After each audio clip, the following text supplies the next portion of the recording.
이 성경이 많이 우리 인간이 본질적으로, 근본적으로 어떠한 존재인지를 설명해 주는 책입니다. 이 세상에 어떠한 책도 인간이 어떠한 존재인지에 대해서 말해주는 책이 존재하지를 않습니다.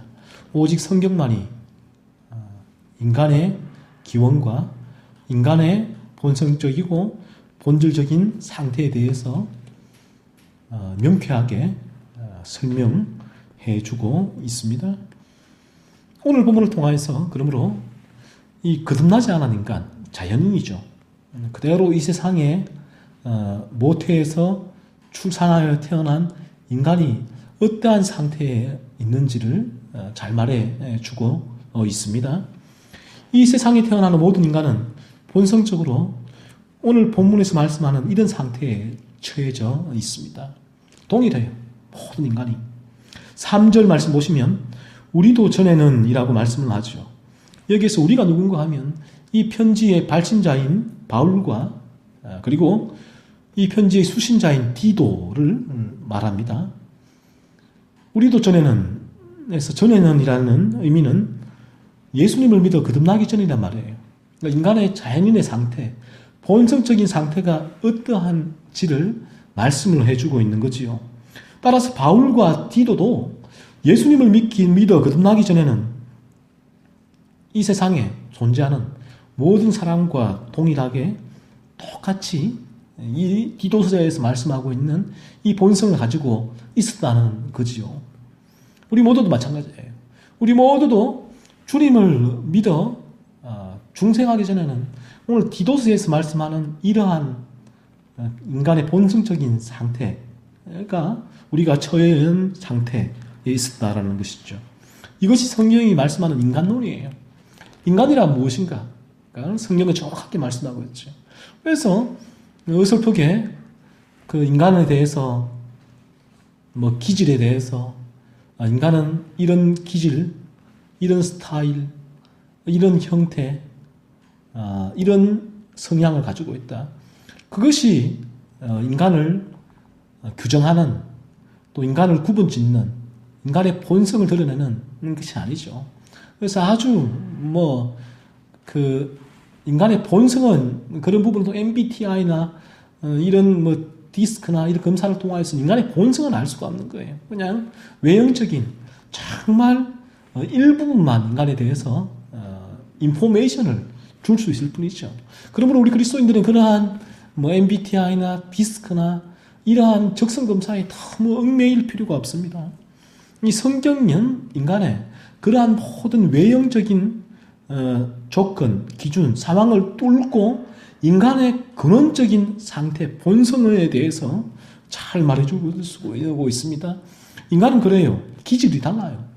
성격도 달라요. 외모도 달라요. 하지만 똑같은 것이 있습니다.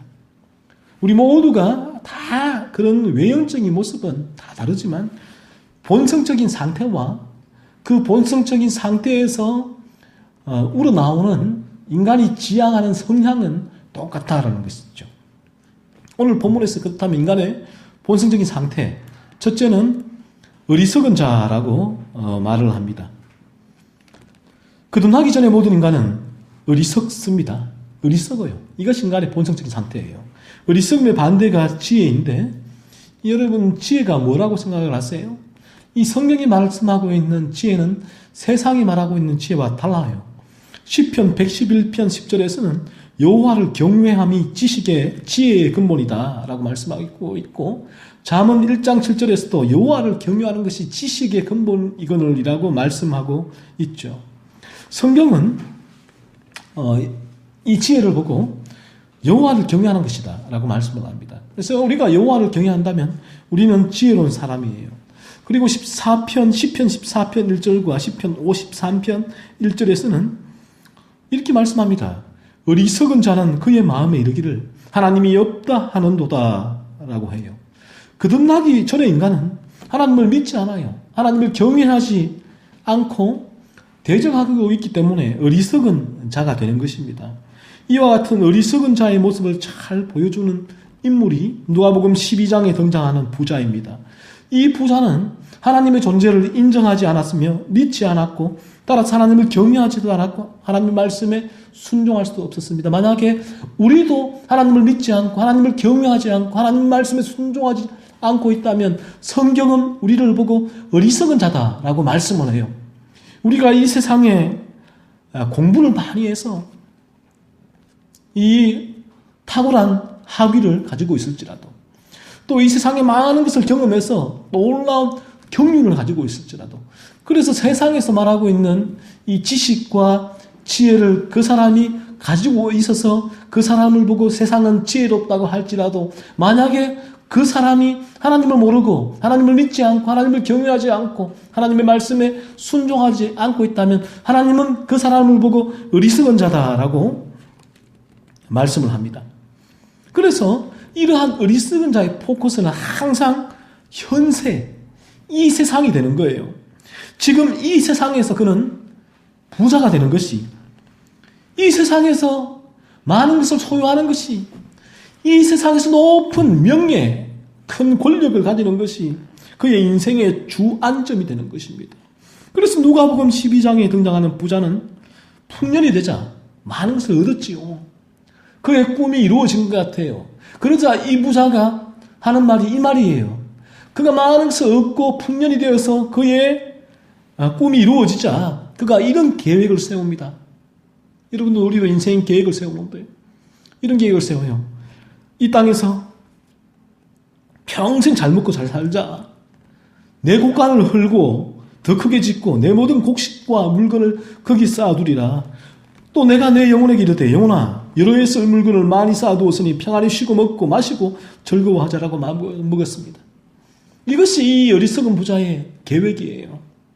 거듭나지 않은 인간은 이 세상이 가장 소중하고 중요하고 그리고 전부라고 생각합니다. 이 세상 이외의 삶에 대해서는 전혀 아무런 생각을 할 수가 없는 거예요. 그래서 그는 어리석은 자예요. 하나님께서 오늘도 우리를 부르시면 우리는 이 세상의 모든 것을 놓아두고 떠나가야 될 사람들이죠. 그럼에도 불구하고 우리는 이 세상이 전부인 것처럼 그렇게 긁어모으고 살아가는 거예요. 마치 줄무늬 애벌레 그 이야기 나오는 주인공 줄무늬 애벌레처럼 줄무늬 애벌레가 보니까 모든 애벌레가 다 이 기둥을 이루면서 꼭대기를 향해서 올라가고 있는 거예요. 저마다 그런 무더기들이 여러 무더기가 있는 것을 줄무늬 애벌레가 세상에 태어나서 보았던 거예요. 모든 애벌레가 그런 무더기를 이루어서 그 정상을 향하여서 달려가는 모습을 보고 당연히 이 줄무늬 애벌레도 나도 그러한 삶을 살아야지 동일한 목표를 그들을 바라보며 가지고 똑같이 그들과 더불어 그 무리에 섞여서 정상을 향하여서 올라갑니다. 친구도 밟고 다 지인도 밟고 동료도 밟고 정상의 자리는 한 자리였기 때문에 소수였기 때문에 그래서 밟고 그 정상에 올라가서 줄무늬 애벌레가 올라서서 한 말이 뭔지 아세요? 올라서 보니 nothing. 아무것도 없구나. 거기는 아무것도 없었던 거예요. 하지만 모든 사람들, 무리들, 이 군중심리죠. 모든 무리들은 거기에 무언가 있는 것처럼 올라가는 거예요. 대통령이 돼봤자 무엇이 있습니까? 삼성 회장이 돼봤자 거기에 무엇이 있는 줄 아세요? 솔로몬의 말이 정확해요.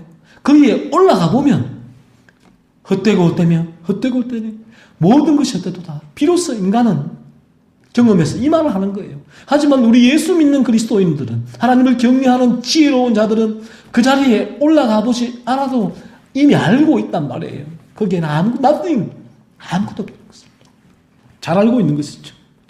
그래서 하나님은 이 부자를 어떻게 불렀습니까? 누가복음 12장 20절을 보면 하나님은 이르시되 어리석은 자여라고 불러요. 이 부자를 보고. 세상은 이 부자를 보고 지혜롭다고 얘기하거든요. 공부해서 자기가 좋은 대학 들어가고 또 출세해서 많은 재산을 모으고 권력을 얻고 그리고 그것을 자기가 이 세상에서 평안히 살 수 있는 창고에 저장해 놓고 곶감 빼먹듯이 빼먹는 것 이것만큼 지혜로운 사람이 어디 있습니까? 세상 사람들 보기에는 이 부자는 정말 지혜로운 거예요. 와, 지혜롭다. 그런데 하나님은 전혀 다르시죠. 하나님의 관점은 달라요. 하나님은 이 부자를 보고 하시는 첫 마디가 어리석은 자여라고 호칭을 합니다. 그리고 하나님은 무엇이라고 말씀하십니까? 어리석은 자여. 오늘 밤에 내가 네 영혼을 도로 찾겠다. 도로 찾겠다는 무슨 말씀이세요? 하나님이 주셨다는 거예요, 영혼을. 하나님이 우리를 이 세상에 태어나게 하신 분이 하나님이세요.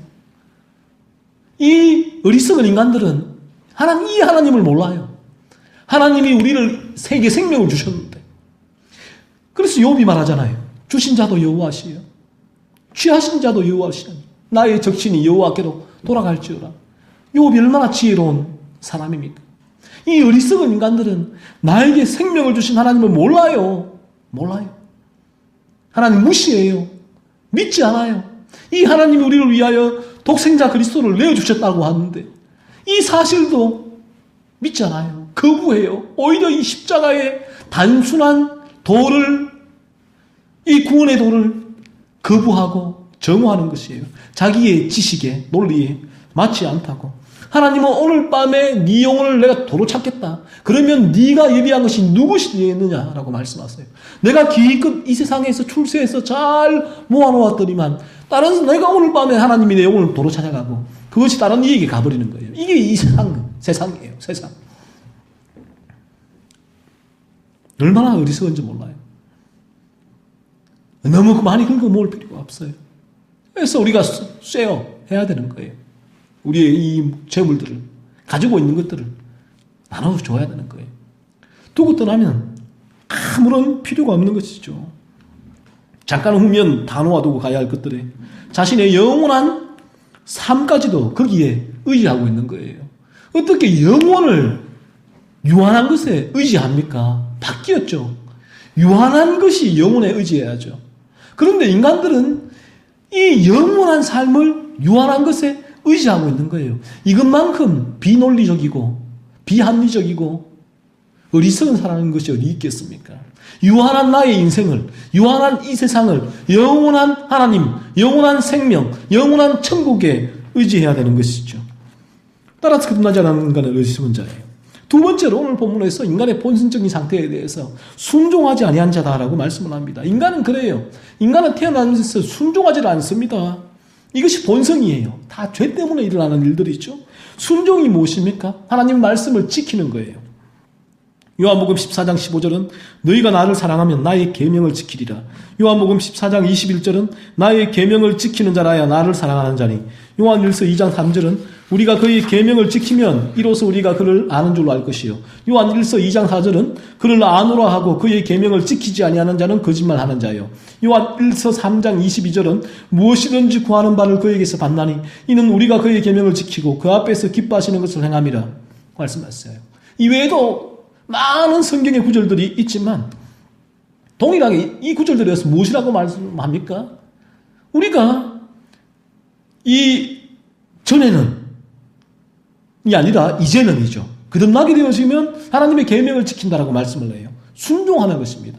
하나님의 계명을 지키는 방향성을 가지고 살아가게 되는 것입니다. 이것이 거듭난 신자의 삶이에요. 하지만 우리도 전에 거듭나지 않았을 때에는 하나님의 말씀은 순종과 실천의 적용의 대상이 아닌 거예요. 무관심이에요. 하나님 말씀은. 무관심이에요. 내가 봐야 될 아무런 필요가 없는 거예요. 아무런 유익이 되지 않는 것입니다. 그리고 유익이 된다면 종교인들은 지식 함량의 대상으로 삼을 뿐이에요. 돌 김용옥도 성경을 읽고 성경을 해석합니다. 지식이지죠. 그 사람들에게는. 이 성경을 믿고 성경이 그의 삶에 체화되어서 성경의 말씀에 순종하는 것이 아니죠. 성경의 지식을 가지고 노는 거예요. 그가 아무리 성경이 박식한 신학자일지라도 하나님의 말씀에 순종하는 삶의 방향성이 설정되어 있지 않다면 그런 거듭난 자가 아니에요. 세 번째로 인간의 본성이에요. 인간이 거듭나기 전에 태어난 그 상태, 자연인의 본성이죠. 속은 자다라고 말을 합니다. 누구에게 속은 것입니까? 사탄에게 속은 사탄에. 속아서 거짓을 믿고 있다는 뜻이에요. 사탄은 끊임없이 인간을 속이고 지금도 사탄은 속이고 있는 거예요. 그래서 이 거듭나지 않은 인간은 사탄에게 속아서 지금까지 속고 있는 거예요. 그 진리를 보지 못하는 거예요. 요한복음 8장 44절에서는 이렇게 말씀하고 있죠. 너희는 너희 아비 마귀에게서 났으니 너희 아비의 욕심대로 너희도 행하고자 하느니라. 그는 처음부터 살인한 자예요. 진리가 그 속에 없으므로 진리에 서지 못하고 거짓을 말할 때마다 제 것으로 말하나니 이는 그가 거짓말쟁이요 거짓의 아비가 되었습니다 라고 말씀을 합니다. 사탄은 거짓말쟁이에요. 거짓의 아비예요. 그래서 사탄은 거짓말로 이 창조되었을 때에 인간의 아담과 하와가 창조되었을 때에 사탄이 하와에게 진실을 말했습니까? 거짓을 말했습니까? 사탄은 거짓의 아비이기 때문에 하와에게 거짓말로 속인 거예요. 선악을 알게 하는 과실을 먹게 했죠. 창세기 3장 3절에서 하와가 뱀에게 이렇게 거짓말을 합니다. 동산 중앙에 있는 나무의 열매는 하나님의 말씀에 너희는 먹지도 말고 만지지도 말라 너희가 죽을까 하노라. 그러자 뱀이 이렇게 말하죠. 뱀이 여자에게 이르되 뱀이 사탄이에요. 너희가 결코 죽지 아니하리라. 너희가 그것을 먹는 날에는 너희 눈이 밝아져 하나님과 같이 되어 선악을 알 줄 하나님이 아심이니라. 얼마나 노련한 거짓말쟁이입니까? 오늘날 정치인들이 거짓말을 얼마나 잘하는지 몰라요. 이 사탄은 그러한 거짓말쟁이들보다 훨씬 거짓말의 원조예요. 원조. 이 사탄은 끊임없이 거짓말로 인간을 현혹합니다. 유혹합니다. 속입니다. 심지어는 예수님께도 속이려고 했잖아요. 내가 이 모든 것을 너에게 주리라. 나에게 절만하면. 이 얼마나 거짓말쟁이에요. 사탄은 인간이 진리를 보지 못하도록 철저하게 막고 있어요. 속이고 있습니다. 고린도후서 4장 4절에서는 그 중에 이 세상의 신이 믿지 아니하는 자들의 마음을 혼미하게 하여 그리스도의 영광의 복음의 광채가 비치지 못하게 함이니라고 말씀을 합니다. 거듭나지 않은 인간은 사탄의 속임수에 속아 넘어간 자예요. 따라서 진리를 볼 수가 없는 거예요. 내가 죄인됨을 폭로하는 설교가 선포되어지고 그러한 글들을 읽고 들을 때에도 그의 마음은 전혀 열리지를 않습니다. 왜요? 사탄이 속이고 있거든요. 아니야. 성경은 거짓말이야. 저 설교자의 말은 거짓말이야. 난센스야. 믿을 수 없어. 거짓말합니다. 그러나 어느 날 이 복음의 진리가 선포되어질 때에 성령이 역사하시면 사탄의 거짓말이 무너지게 되는 것이죠.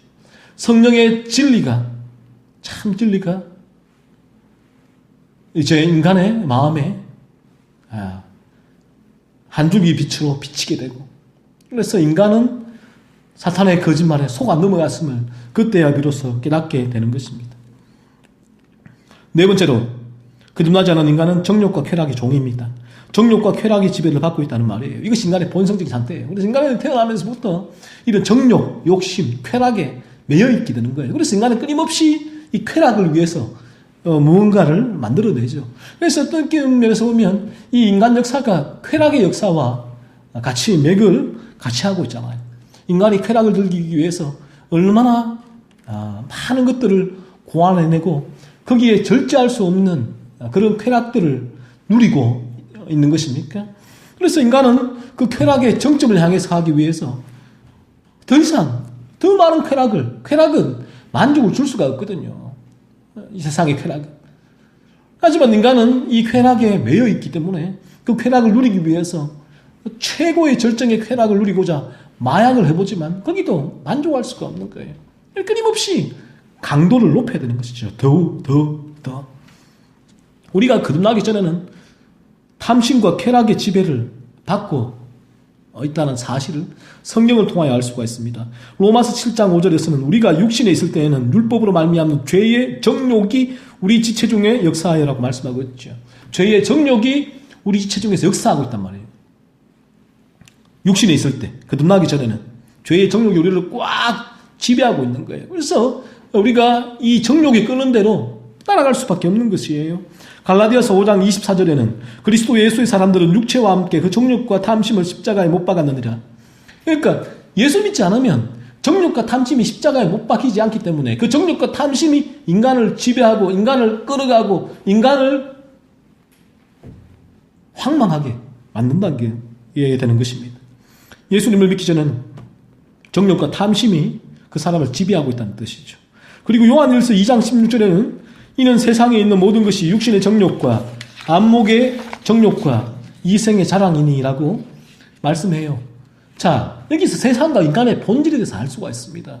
세상이 뭔가, 인간이 뭔가, 이 본질, 이와 같은 욕심, 이생의 정욕, 안목의 정욕, 이생의 자랑, 육신의 정욕, 안목의 정욕, 이생의 자랑에 매여 있는 것이 세상과 인간의 본질이라는 것입니다. 이것을 볼 수 있어야죠. 그래서 세상은 사실은 낭만적이지 않아요. 물론 하나님 창조하신 일반 은총의 외형적인 면은 낭만이 있어요. 아름다움이 있단 말이에요. 그래서 프란시스 쇠프라도 이 세상 가운데 거하면서 하나님 창조하신 이 창조의 아름다움을 구해내기 위하여서 끊임없이 많은 노력을 했다는 것입니다. 이 자연의 환경을 파괴하지 않고 환경과 이 인간의 조화를 이루기 위해서 쇠프라는 복음주의 학자가 많은 노력을 기울였거든요. 하지만 이 세상의 본질적인 성향이 무엇인가 하면 육신의 정욕과 안목의 정욕과 이성의 자랑이라는 거예요. 세상은 이렇습니다. 그래서 거듭나기 전에 인간은 쾌락에 또한 지배를 받고 있습니다. 디모데후서 3장 4절에서는 쾌락 사랑하기를 하나님 사랑하는 것보다 더하여라고 말씀해요. 이것이 인간의 본질이에요. 쾌락을 사랑하는 거예요. 그래서 이 쾌락이 뭔가 하면 인간의 자신의 욕구를 쫓는 것이 쾌락이잖아요. 욕구를 과다하게 쫓는 것이 쾌락이에요. 그래서 하나님께서는 우리 인간에게 창조할 때 건강한 욕구를 주신 거예요. 그 건강한 욕구를. 그래서 그 욕구 가운데 시욕이 있고 뭐 다 있잖아요. 욕구가 있는데 그런 건강한 욕구가 이 죄가 들어와서 과다하게 추구하게 되면서 인간은 그 욕구에 오히려 지배를 받는 거예요. 원래는 인간이 그 건강한 욕구를 지배하게 하나님 만들어 놓으셨는데 죄로 말미암아 이것이 역전 현상이 일어나서 인간 안에 있는 욕구가 인간을 지배하게 되고 그러면 이게 정욕이 되고 쾌락이 되는 것이죠. 그래서 이 건전한 욕구를 인간이 사랑하게 되면 쾌락이 되는 거예요. 그러나 거듭나게 되어지면 이 건전한 욕구를 사랑하는 게 아니에요. 하나님을 사랑하게 되는 것이죠. 그것이 바로 모습이죠. 그래서 언제 욕구가 쾌락이 되는가? 욕구를 사랑하게 될 때.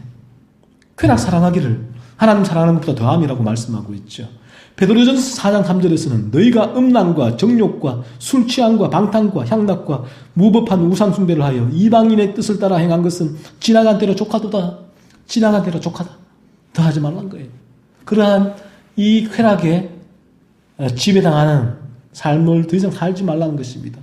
이처럼 거듭나기 전에 인간은 자신의 쾌락이 모든 것을 우선순위에 있습니다. 자신이 즐거운 것이 모든 것이 기준이 되는 거예요. 하나님의 영광과 하나님의 즐거움과 하나님의 뜻을 구하지 않아요. 오직 자기 자신의 모든 것이 중심이 되는 것입니다. 그래서 심지어 그러한 아직 거듭나지 않은 인간은 쾌락이 지배당한 인간은 그런 사람이 교회에 출석하게 되어지면 하나님을 예배하는 예배에서도 자신의 즐거움을 추구하게 되는 거예요. 찬양도 자신의 즐거움을 추구하는 거예요. 설교도 자신의 즐거움을 추구하게 되는 거죠. 모든 것이 자기 힘의 즐거움이에요. 자기에게 맞춰져 있는 것입니다. 자기 요구대로 설교해달라는 거예요. 그래서 설교자에게 끊임없이 요구를 합니다.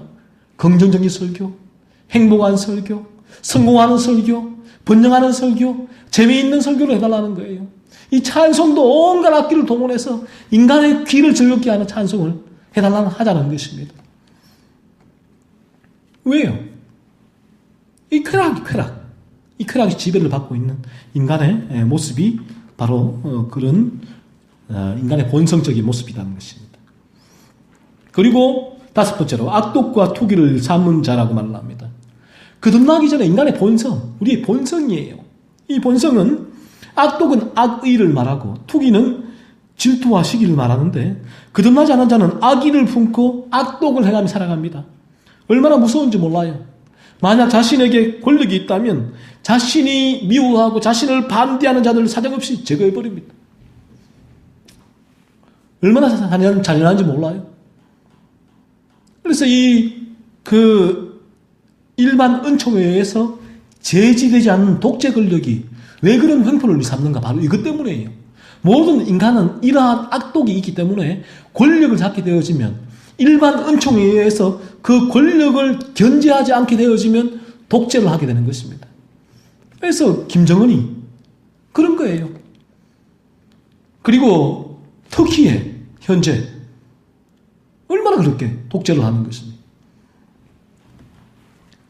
그래서 이와 같은 이 인간은 끊임없는 권력이 주어진다면 악독을 삼을 수밖에 없는 것이죠. 다른 상대방이 죽든 말든 어떻게 되든 상관하지 않습니다. 오직 자신을 위하여, 자신의 권력과 행복과 안위만을 위하여 지옥의 도끼를 뽑으며 살아갑니다. 겉으로는 웃으며 친절하고 관대한 척하지만 속으로는 지옥의 화염이 뿜어나오고 있는 거예요. 이것이 인간의 모습인 것입니다. 구원받기 전에 인간의 본성적인 모습이에요. 자신의 이익과 성공과 야망에 방해가 된다면 수단과 방법을 가리지 않고 제거해버립니다. 제거해버려요. 그래서 우리의 정치도 그래요. 그러므로 철저하게 이 정치도 이 권력이 집중이 되어지면 인간의 본성이 이렇기 때문에 정말 그 권력을 소유한 자가 진실로 중생하지 않으면 이 권력을 남용하게 되는 것입니다. 이러한 악의를 가지고 악독을 행사하며 살아갈 수밖에 없는 것이에요. 그래서 일반 은총에 근거해서 이 권력을 견제하는 그런 기구가 반드시 필요한 것이죠. 또한 시기와 질투가 그 마음에서 지옥불같이 활활 타오릅니다. 시기와 질투는 악독과 연관되어 있는 거예요. 이 투기에서 악의가 나오고 악독을 행하기 때문입니다. 가인은 아벨을 시기하여 죽이려고 하였죠. 요셉의 형들은 동생 요셉을 시기하여 제거하려고 하였고요. 사울왕은 다윗을 시기하여 죽이려고 하였습니다. 이 투기와 시기, 이 시기와 질투, 투기가 얼마나 무서운가 보세요. 혈육도 다 죽여버립니다. 이 시기, 투기는. 그리고 심지어 자신을 위하여 목숨을 바친 충성스러운 신하도 죽여버립니다. 얼마나 무서운지 몰라요. 거듭나지 않은 자들은 투기를 억제하지 못하는 거예요. 이 투기가 끄는 대로 살아갈 수밖에 없는 것입니다. 그러나 거듭나게 되어지면 투기가 우리 마음에는 올라와요. 하지만 이 투기를 제어하고 절제할 수 있는 능력을 하나님께서 성령을 통하여 우리에게 주신 것이죠. 이것이 차이가 있는 것입니다. 그리고 마지막으로 그들은 미움을 받고 또한 피차 미워한 자라고 말씀을 합니다. 거듭나기 전에는 서로를 진정으로 사랑할 수가 없어요. 왜냐하면 그 마음에 투기와 악의가 자리 잡고 있기 때문에 상대방에 대한 진정한 사랑을 베풀 수가 없고 끊임없이 서로 미움을 받고 미워하는 삶을 살게 되는 것입니다. 세상의 본질이에요. 그러나 그리스도를 믿어서 거듭나게 되어지면 이러한 삶에서 해방이 됩니다. 변화된 삶이 돼요. 그래서 진실로 중생한 자들의 공동체에는 이러한 평화와 사랑이 들어오게 되는 것이죠. 거듭나지 않은 자들의 이러한 삶과는 정반대의 방향으로 삶의 방향성을 향하여지게 됩니다. 이 시간 우리 모두가 이러한 삶에서 건져달라고 성령님의 도우심을 간절히 구하기를 바라요. 우리가 거듭나지 않는다면 이러한 끔찍한 앞에서 말한 인간의 본성적인 이러한 비참한 삶 가운데서 돼지가 진흙탕에 굴르는 것보다 더 심한 삶이죠. 그러한 삶을 사는 거예요. 그래서 거듭나지 않으면 그러한 삶이 보이지가 않는 것입니다. 하나님께서 우리에게 이러한 삶을 보이게 해달라고. 그래서 이러한 삶에서 건진받게 해달라고 간절히 간구해야 됩니다. 그리고 이미 거듭났다면 다시금 이러한 말씀을 통하여서 나의 삶에 변화된 나의 삶, 그러한 구렁텅이에서 건진받은 삶에 대하여 감사해야 되죠. 감사하고 이러한 삶을 점검하고 더욱더 그러한 삶과는 반대의 방향으로 힘있게 달려나갈 수 있는 동력을 이 시간 말씀을 통하여 제공받아야 하겠습니다.